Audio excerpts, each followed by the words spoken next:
আসসালামু আলাইকুম। কেমন আছেন সবাই? আশা করি ভালো আছেন। আলহামদুলিল্লাহ আমিও ভালো আছি। এই যে আজকে ইফতারিতে খিচুড়ি রান্না করব, তো এই জন্য চাল আর ডাল নিয়ে নিচ্ছি। 1 পট চাল, 1 পট ডাল।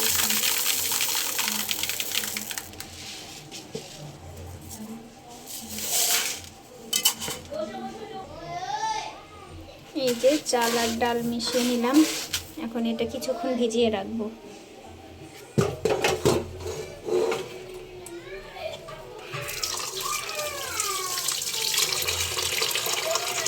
ভিজিয়ে রেখে আমি অন্য কাজগুলো করে নেব। এখন খিচুড়ি রান্না করার জন্য আমি এই যে এখানে তেল, সয়াবিন তেল আর সরিষার তেল দিয়েছি।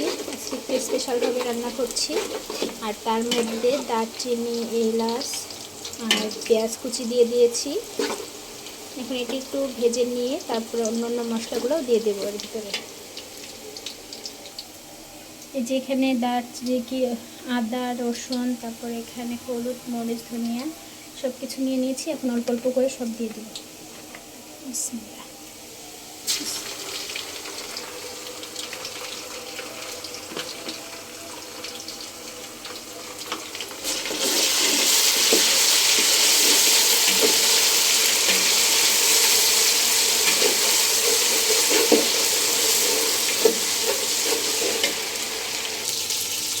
আদা রসুনটা একটু ভেজে নিলাম। এখন হলুদ, মরিচ এগুলো সব দিয়ে দেবো।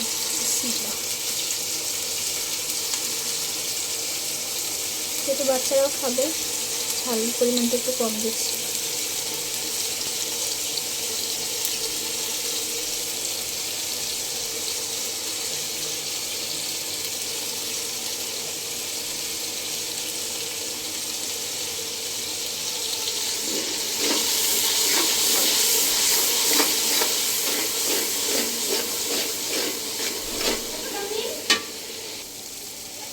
এই তো মশলাটা কষানো হয়ে গিয়েছে। এখন এর ভিতরে আমি চাল দিয়ে দেব। বিসমিল্লাহ।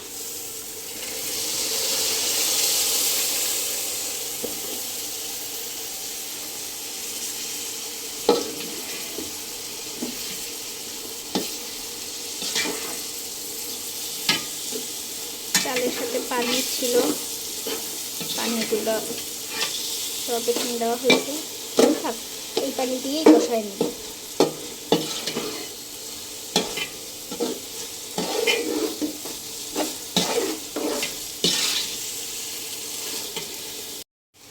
এই যে পুরা চাল ডাল আমি মশলার সাথে মিশিয়ে ভেজে নিয়েছি। এখন আমি এতে পানি দিয়ে দেব, পরিমাণ মতো পানি, মানে 1 পট চালে 2 পট পানি এরকম।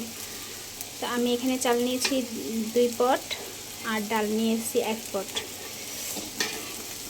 তো 2 পট চালে 8 পট পানি, আর না 2 পট 6 পট, টোটাল 6 পট পানি এখানে দিতে হবে। এখন এই যে আমি পানিটা মেপে নিয়েছি, আর এখন খিচুড়ি দিয়ে দিচ্ছি। বিসমিল্লাহ।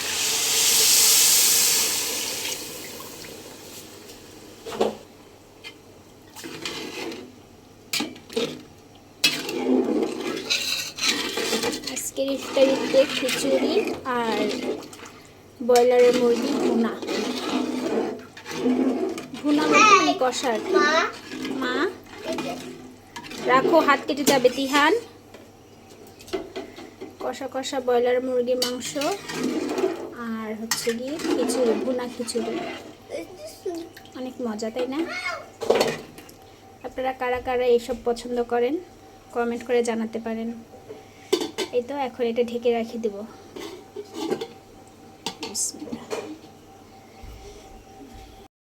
দেখি খিচুড়িটার কি অবস্থা। এই যে খিচুড়িটা কিন্তু বলক চলে আসছে। এখন একটু জালটা কমিয়ে দিলেই ভাপে হয়ে যাবে সিদ্ধ। অনেক সুন্দর একটা স্মেল আসতেছে। এভাবে খিচুড়ি কিন্তু অনেক মজা হয়। সরিষার তেল দিয়ে খিচুড়ি রান্না করলে অনেক মজা লাগে। তো জালটা কমিয়ে দিলাম। চুলার আঁচটা কমিয়ে দিলাম আর এখন ঢেকে দিলাম, ভাপে হয়ে যাবে। দেখে নিই খিচুড়িটার এখন আবার কি অবস্থা। এই যে একদম সুন্দর মতো খিচুড়িটা হয়ে গেছে। বিসমিল্লাহ। ভাপে রেখে গিয়েছিলাম, একদম সিদ্ধ হয়ে গেছে। এখন আমি এর মধ্যে কিছু কাঁচামরিচ মাঝখান দিয়ে ভাগ করে দিয়ে দেব।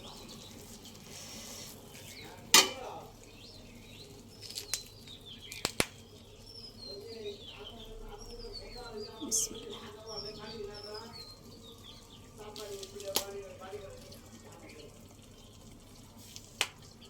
কাঁচামরিচটা আমি সবসময়, সেটা মাছ তরকারি যেটাই হোক না কেন, মুরগির মাংস হোক বা মাছ হোক, আমি কাঁচামরিচটা সবসময় এরকমভাবেই দিয়ে থাকি।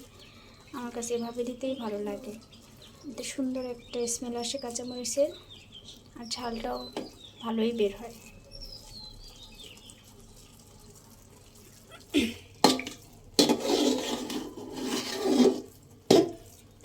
এভাবে রেখে দিই এখন, তারপরে কাঁচামরিচটাও সিদ্ধ হয়ে যাবে। আমার খিচুড়িটা একদম পারফেক্ট হয়েছে আজকে। আর আপনারা হয়তো ভাবতে পারেন যে এতটুকু খিচুড়ি আমি এত বড় একটা পাতিলে রান্না করছি, কারণ আমি ছোট পাতিলে আর কি রান্না করতে পারি না, নাড়াচাড়া করতে আমার খুব কষ্ট লাগে, কষ্ট হয়।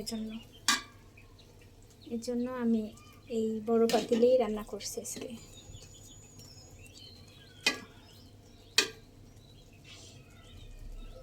আমার খিচুড়িটা অলমোস্ট ডান। এখন আমি এটা নামিয়ে ফেলবো। নামানোর আগে আরেকটা জিনিস দিব, সেটা হচ্ছে গিয়ে এই সরিষার তেলটা। এটা নামানোর আগে একটু দিলে অনেক মানে ভালো লাগে আর কি। অল্প একটু দিব। এটা দিয়ে এখন উল্টে পাল্টিয়ে আবার একটু ঢেকে দিয়ে পরে একদম বন্ধ করে দেবো চুলাটা।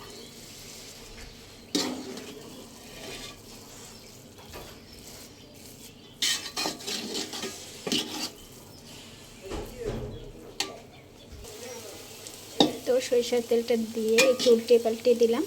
এখন একটু হালকা ঢেকে দেব, তারপর নামিয়ে ফেলবো। রান্না শেষ।